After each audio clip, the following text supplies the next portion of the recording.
এবং আপনাদের আরো অনেকগুলো প্রশ্ন, হ্যাঁ আপনারা দেখতেছি বিভিন্ন বিষয় ভাইরাল হয়ে গেছে, সেই জিনিসগুলো দেখতেছেন। হ্যাঁ, তো দেখেন, সমস্যা নাই।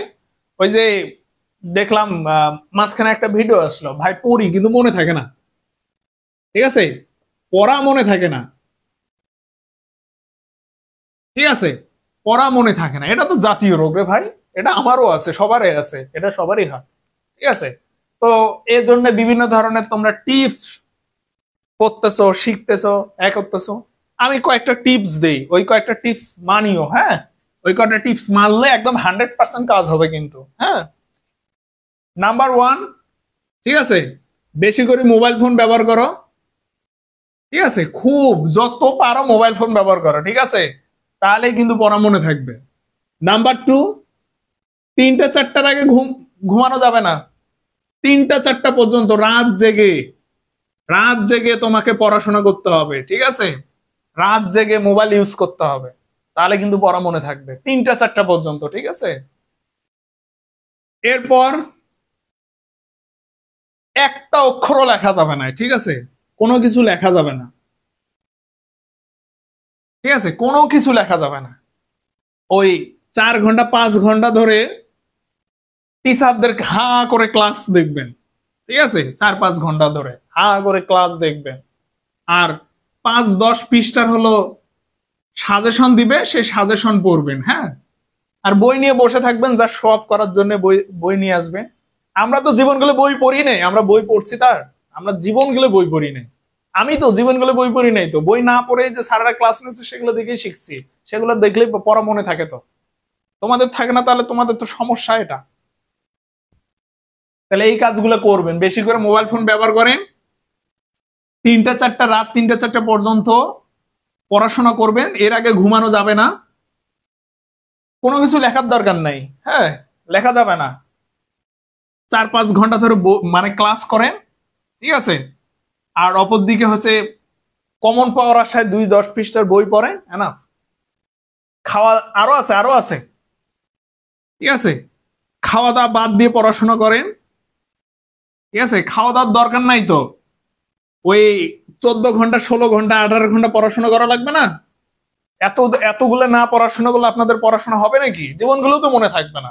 আপনাদের অবশ্যই কমসে কম 14 থেকে 18 ঘন্টা পড়াশোনা করতে হবে, এবং এর জন্য যদি খাওয়া দাওয়া বন্ধ দিতে হয়, ঘুমানো যদি বন্ধ দিতে হয়, তাই করতে হবে, পড়তে তো হবে, না পড়লে মনে থাকবে নাকি, এগুলো করে, ঠিক আছে।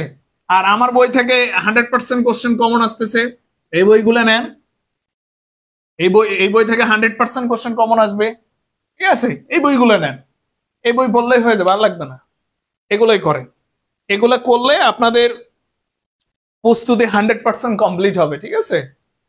আর ওই যে ভিন্ন ভিন্ন জন আমার কাছ থেকে 1000 জন চান্স পাইছে, ঠিক আছে, আমার কাছ থেকে 1000 জন চান্স পাইছে, তুমি আসো, তুমিও চান্স পাবা, ঠিক আছে, তুমিও আসো, তুমিও চান্স পাবা। আর দেখা যাচ্ছে যে নতুন ব্যাচ খুলবো, এখান থেকেও 100% চান্স পাবে, তো স্বাভাবিকভাবে আমার কাছে আসো, আসলেই হবে, ঠিক আছে, এগুলোই করো, তাহলে খুব মনে থাকবে। বোঝা গেল? তো এই ছিল বিষয়, যারা পড়াশোনা নাকি মনে থাকে না, তারা এই কাজগুলোই করো, ঠিক আছে, তাহলে 100% মনে থাকবে। আর বই বই পড়ে নাকি মানুষ, আমরা যারা পড়াচ্ছি, হ্যাঁ, আমরা যারা প্র্যাকটিস করাচ্ছি, আমরা ন্যাচারাল গড গিফটেড, আল্লাহ দিছে, একদম জন্ম থেকে দিছে এই জিনিসগুলো, আমরা কোনো বই পড়ি নাই, আমরা আমরা লিখিও না, আমরা প্রচুর পড়ছি, আবার প্রচুর পড়ছি, 18-19 ঘন্টা করে পড়ছি, ঠিক আছে, কিন্তু বই পড়ি নাই। ওই যে স্যাররা ক্লাস করাইছে 5-6-10 ঘন্টা করে, সেগুলোই করছি, নৈবেত্তিক গুলো সলভ করছি, সেগুলো দিয়ে চান্স হয়েছে। এবং আরো মজার বিষয়, ঠিক আছে, দেখা যাচ্ছে যে আমি পরীক্ষা যখন দিছি তখন 10 মিনিটে পরীক্ষা দিয়েও চান্স পাইছি, ঠিক আছে, 10 মিনিটে পরীক্ষা দিছি, ঠিক আছে, এবং পড়ছি আবার রাত দিন 24 ঘন্টা, ঠিক আছে, রাত দিন 24 ঘন্টা ধরে পড়ছি, কিন্তু বই পড়ি নাই, আবার এমনি স্যারদের লেকচার শুনছি, এগুলো করছি, এগুলো করার কারণে আমার চান্স হয়েছে, এবং আমি প্রথম পজিশনও করছিলাম কয়েকটা ইউনিভার্সিটির। বোঝা গেল? এভাবে করলেই তোমাদের চান্স হবে। তো যাই হোক, এই ছিল হচ্ছে বিষয়, যারা পড়াশোনা মনে রাখতে পারতেছেন না, বেশি বেশি করে মোবাইল ফোন ইউজ করেন, তারপরে ঘুমান, খাওয়া দাওয়া আহামরির দরকার নাই, খালি পড়েন আর টেনশন করেন, দেখবেন যে চান্স হয়ে গেছে ইনশাল্লাহ। আর কোন ইউনিভার্সিটি কোথায় কি করলো না করলো, কখন কোন নিউজ বের হলো, কোন স্যার কি করলো, ওগুলো সংগ্রহ করে বেড়ান, তাহলে দেখবেন পড়াশোনা খুব ভালো মনে থাকবে। তো এই ছিল হচ্ছে বিষয়। বেশি বেশি করে মোবাইল ইউজ করেন, ঠিক আছে, তাহলে আগাইতে পারবেন। আর কিছু